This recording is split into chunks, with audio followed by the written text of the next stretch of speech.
هغه کا د موحدینو ولا سوال او جی دا سوال څه دی چې پنځپیر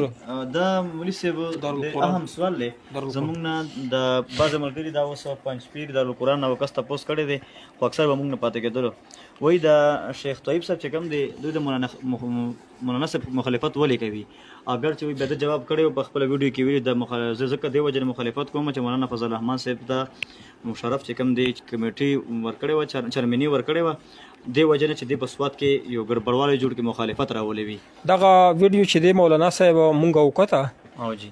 چې کومه ویډیو کې د بیان کړی دی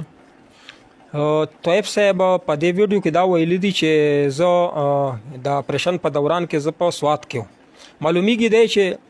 دته خپلو شاګردانو دی وایي چې دا زما شاګردان دي چې د فضل الله صاحب دی محمد عالم صاحب دی وایي زما شاګردان و هغه ته زه ورغلم خپله یې مني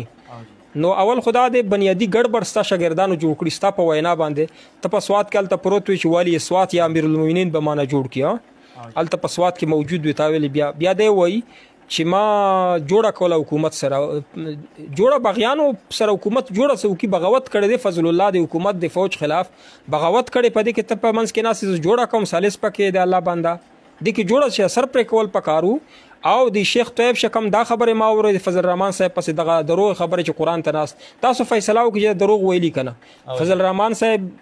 د مشرف په دور کې ام ام ای په حکومت کې فضل الرحمن صاحب د کمیټې چیرمن باندې څه کول هغه خو د حزب اختلاف مشر وزیر اعظم پسې دویمه مرتبه وه نو د دروغ ویلي کمیټې چیرمن هغه ټیم ونه د مشرف په دور کې د ویلي چې هغه ته کمیټې چیرمني ورکړه چې ته په سوات کې فساد جوړ کړه او بل دا چې دی ورسره هلته موجودو چې فضل الرحمن صاحب د مشرف سره میټینګ کوو د په فوج باندې ډېر سخت الزام لګولي مشرف خو د فوج کس وکړ دا د مطلب دی چې د فوج ولې فضل الرحمن ته وي چې مونږ خو ګډوډ جوړو او ته سره جوړه د فوج ګډوډ جوړی که ګډوډ فوج ختم کړ ستا شاګردانو بغاوت وکړو په ملک کې اختلاف پیدا کړ ټوپک یې راوچت کړ فوج ولې ته پکارو چې سرونه یې کټ کړي ته وایي چې ما ته وایي چې جوړه وکړه نو دا فوج ښې ګډه وکړه بیا فوج ولې تاسو د خلکو د ډیر سی جوړه کړ ډیر سی دا معنی فوج ولا ویل چې خیر تاسو کومه فوجیان وجلی وي عوام وجلی دي دهشتګردۍ مو کړ راشه تاسو ته بیا مونږ ژوند درکو ډیر سې کې څومره تنظیم تاسو د پر فوج وک نو تاغه فوج پس بیا لګیا فوج ته د لوریانې ور کړی فوجیانو سره خوستا لوریانې دي ته بیا په الزامونه لګای دی الله بنده فضل الرحمن صاحب باندې دومره غټ دروغ الزام لګای چې هغه په غټ کې کمیټې چیرمن ونه ته څنګه دروغ او بیا پریشن دی هغه په دور کې شوی نشنالیانو په دور کې او ته ودای چې مې په دور کې شوی قرآن پاک ته ناسي دروغ وای لعنت الله پاک وی لعنت الله علی الکاذبین نو آیا دا لعنت پتا باندې نو وریږي د دې مزداق ته نګرځي دی الله بنده ستا پلار چې موجود وته نه به سر کټ کړي وي ان شاء الله او فوج له پکار دي چې اول تانه صرف ریکی ځکه چې ته شیخ طیب نه ته د فوج نه بغاوت کړي د حکومت نه د بغاوت کړي ته په سوات کې ناس چې زبا امیر المؤمنین جوړه ګستا شاګردانو ګډوډ کړي له اوسه پورې ګډوډ کړي د فوج خلاف او ته د فوج خلاف خبرې کوي مشرف خلاف لګیا او بیا د لوریان امر کړي فوج ته فائدې ته وچته ورور د په فوج کې او د پر فوج ته نه وته چې حکومت ته نقصان ورک پاکستان ته د امریکای په حمایت کې ګډوډ کو نو بیا ډیسمس شو